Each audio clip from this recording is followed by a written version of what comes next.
Khan mafia को रोकने पर भंडार रेसिडेंट के सुरक्षा गार्ड पर जानलेवा हमला। दतिया से सबसे बड़ी खबर निकलकर सामने आ रही है कि भंडार रेसिडेंट में अरविंद मोहर एवं उनके साथ सुरक्षा गार्ड पर अवैध खानदान माफिया द्वारा अपराधता एवं हमले का वीडियो मीडिया के पास आया, जिस पर मीडिया कर्मियों द्वारा रेसिडेंट से बात की गई और उन्हें घटना को स्वीकार करते हुए मामले पर प्रकाश डालते हुए सत्यता बताई। लोकेश मिश्रा, सहयोगी संवाददाता पवन जाट के साथ। तुम अपना करना है जी। इसके बारे में आपको विस्तृत तौर पर बताना चाहूँगा। ये 25 जनवरी 2021 अभी हाल की घटना है। मैं भांडर जनपद के केवलारी गांव के दौरे निरीक्षण के लिए गया था। तो वहाँ नया रोड बन रहा था, वो मेन जो अपना लाहौर रोड से अंदर तक के लिए कंस्ट्रक्शन चल रही थी उसकी। तो उसके बारे में जानकारी ली और उसमें पता चला कि लोकल वहीं से केवलारी से पीछे से मिट्टी वगैरह जो उसके लिए रॉ मटेरियल होता है वो उठाया जा रहा था। उसका जब मैं स्पॉट पर गया तो वहाँ पर एक LNT मशीन और JCB और कम से कम 25 के लगभग ट्रैक्टर चल रहे थे। क्योंकि शासकीय भूमि थी, शासकीय भूमि पर शासन का अधिकार रहता है। उस शासकीय भूमि से शासकीय भूमि से अगर कुछ भी किसी भी तरह का गौड़ खनिज माइनर मिनरल उठाया जाता है तो उसकी एक प्रॉपर तरीके से स्वीकृति के अलावा उस पर सेफ्टी मेजर्स और जो मटेरियल की जो वैल्यू रहती है उसके एवज में रॉयल्टी सरकार को भुगतान की जाती है। तो मैंने ये सब जानकारी लेना चाहिए तो वहाँ कोई श्री दांगी करके पता चला, उनका ठेका चल रहा है। बाद में पता चला एक जीतू दांगी जी हैं, जितेंद्र दांगी, और उनका फ़ोन आया, उन्होंने बताया कि मेरा ठेका है।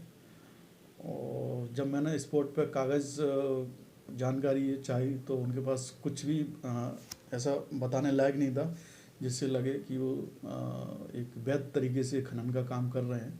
क्योंकि बड़े व्यापक पैमाने पर कम से कम 250 बाई 300 ऐसा बड़ी जगह पर गड्ढा किया था और कई जगह पर तो 20-30 फीट की गहराई तक था। और ऐसे गड्ढों से कई बार बरसात के सीजन में हादसे भी हो जाते। तो सारी चीज़ों को मैंने ध्यान में रखकर एक सुरक्षा को, एक रॉयल्टी को, अवैध खनन को ध्यान रखकर उनसे पूछताछ करना चाहिए। तो उनके पास कुछ ऐसा दस्तावेज या ऐसे कोई सोर्स नहीं मिले जिससे साबित हो कि वैध तरीके से अपना कार्य कर रहे हैं। क्योंकि चूँकि ये शासकीय कार्य है, शासकीय कार्य सौंपा गया है, तो शासन अगर कोई कार्य करने के लिए किसी को सौंपता है तो उसके अनुपात में ही उसका एक बजट या लागत फिक्स होती है। क्या कार्रवाई रही सर आपकी? जब वो ये सारी चीज़ें नहीं दे पाए तो मैंने वहाँ JCB चल रही थी, उसको मेरे स्टाफ ने रोकने की कोशिश की तो नहीं रोकी। तो ज़बरदस्ती जब उस पर चढ़ के रोका और चाबी खींच ली और उसका ID बरामद कर ली। उसको लेकर हम जब वापस केवलारी से दतिया भांडर की तरफ आ रहे थे तो रास्ते में एक शुक्लहरी गांव पड़ता है।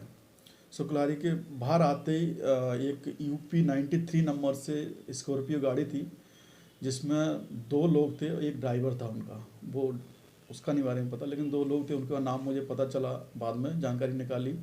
एक तो रमाकांत दांगी और मुकेश दांगी, दोनों सालों में एक ही निवासी हैं।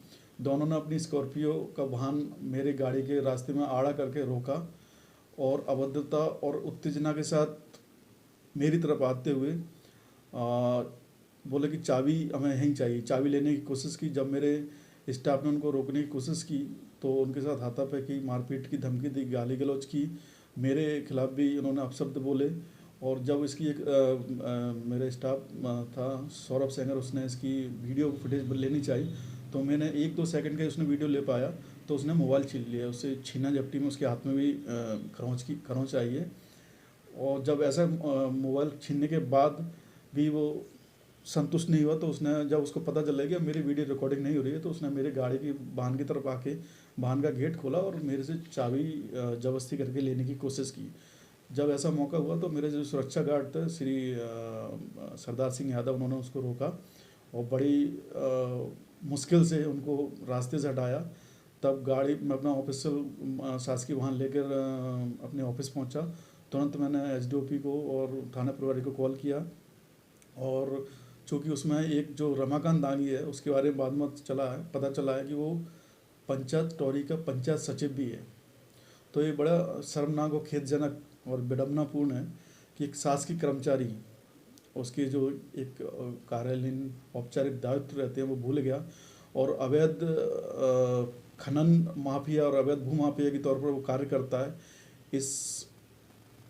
इस वजह से और अपने जो भी उसको राजनीतिक संरक्षण प्राप्त होगा उस वजह से ये भूल गया कि अपने एक वरिष्ठ अधिकारी के साथ कैसे पेश आया जाता है। उसने मेरे साथ बहुत अभद्रता की और अगर ये तो एक सौभाग्यवश है कि वो दिन का समय था, गांव के और भी लोग थे, और रात का समय होता और मेरे अगर स्टाफ के साथ वाले नहीं हो सकता था कि मुझे अपनी जान से भी हाथ खोना पड़ सकता था।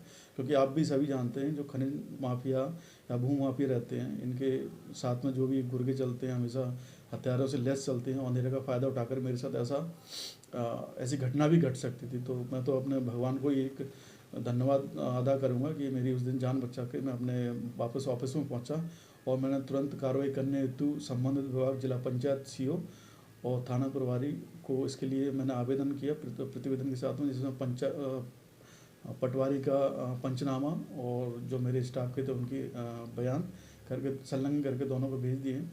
और जहाँ तक सूचना मिली अभी तक उसको SCN जारी हुआ है, अभी उसके खिलाफ कोई भी विभागीय तौर पर कार्रवाई नहीं हुई है।